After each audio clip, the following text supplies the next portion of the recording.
Debbie.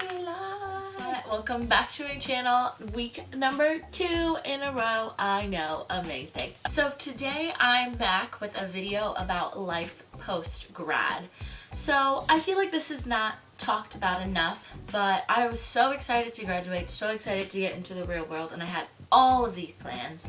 And as I said in my last video, it didn't really go how I planned, so I just wanted to sit down and make a series called Life Post Grad, and I think it'll be really fun and interesting just to sit down and give updates and talk about what's going on with my life post grad. And I was thinking about adding some vlogs in just to like show what I'm doing on a day-to-day basis. I don't know, so bear with me, stay updated with me, and definitely give me advice and share your journey post-grad, because I would love to know what you guys are doing.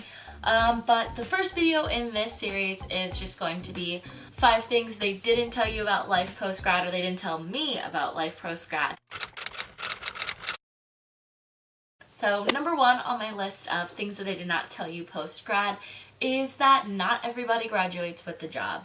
I thought that during my senior year that I was going to graduate with a job and I was going to be on top of things, and I wasn't going to be a graduate that just sat at home for a while and didn't have anything. But I mean, here I am, and that's totally fine. And I feel like nobody really ever talks about that, because it's just what you're supposed to do. You're supposed to go to high school, go to college, get a job, and then be working until you retire or till you find something else that you want to do. Some of my friends graduated with jobs, I didn't, and some of my other friends didn't graduate with jobs, and that's totally fine. It gives you more time to do the things that you want to do. But that was one thing that I just thought was going to come easy for me after I graduated. I was like, oh yeah, I'm gonna get a job. Like, I had an internship, I've done all this stuff, but no, it doesn't. It's very competitive, and then plans, they're meant to be plans. They're not set in stone. You can change them.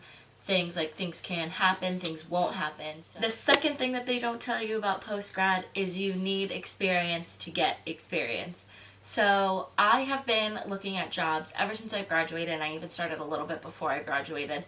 And all of the entry-level positions, or jobs that are supposed to be entry-level positions, they already say you need 1 to 3 years of experience. And then some of them even say, like, not including an internship. And I'm like, well, how am I supposed to, if this is supposed to be an entry-level job or a position that you're starting out post-grad, how am I supposed to have that experience already? So sometimes you can get away with still applying to places that are like, oh, 1 to 3 or 1 to 5 years experience, but then sometimes you can't.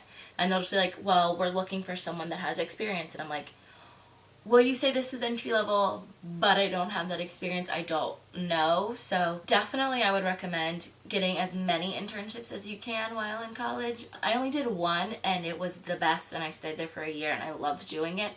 But I would try and get as many as you can, just so that you do have that real world experience. Okay, the third thing that they don't tell you about post-grad is you see in movies and on Instagram about people traveling to all these cool places after graduation, and sure, that can happen, but it's not always likely. Like, I said I wanted to travel all of these places post-grad, and I'm 3 months post-grad and I haven't been anywhere. Like, I haven't left the country or anything. And I think, and it's kind of hard because you're like, okay, with all of your friends, you're like, we're gonna go on this amazing Europe trip or going on this amazing Asia trip, but everyone is in different points or different spots.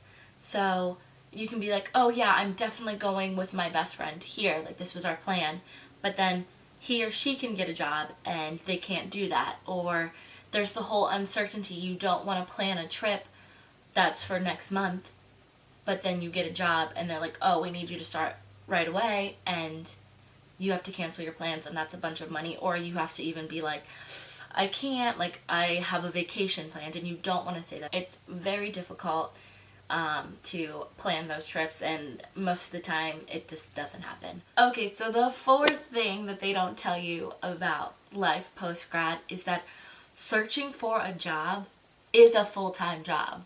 Like, there are so many job postings on so many different websites, and you have to sign up for them, and you're writing cover letters, and you're tweaking your resume, and you can't just apply to one. Like, you need to be applying to jobs every single day, and it is an all-day thing. And even though it doesn't seem like a lot, it is tiring and it is kind of draining, because you're like, okay, I've written 15 cover letters today and I've sent them out, and then you have to wait 2 to 3 weeks to hear back from them.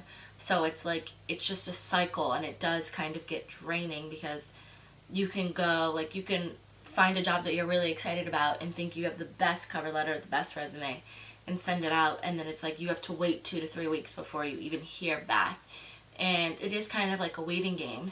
It's just a really big cycle, and I wish I would have known that before. It's not just, oh, you apply for 5 jobs and you get one of those 5s. Like, it's a full-time job, and like, you should be getting paid to apply for jobs. So the 5th thing that they didn't tell you about life post-grad is that you need to be doing something. If I were to go into an interview tomorrow or Monday, they could be like, oh, so what have you been doing since you've graduated?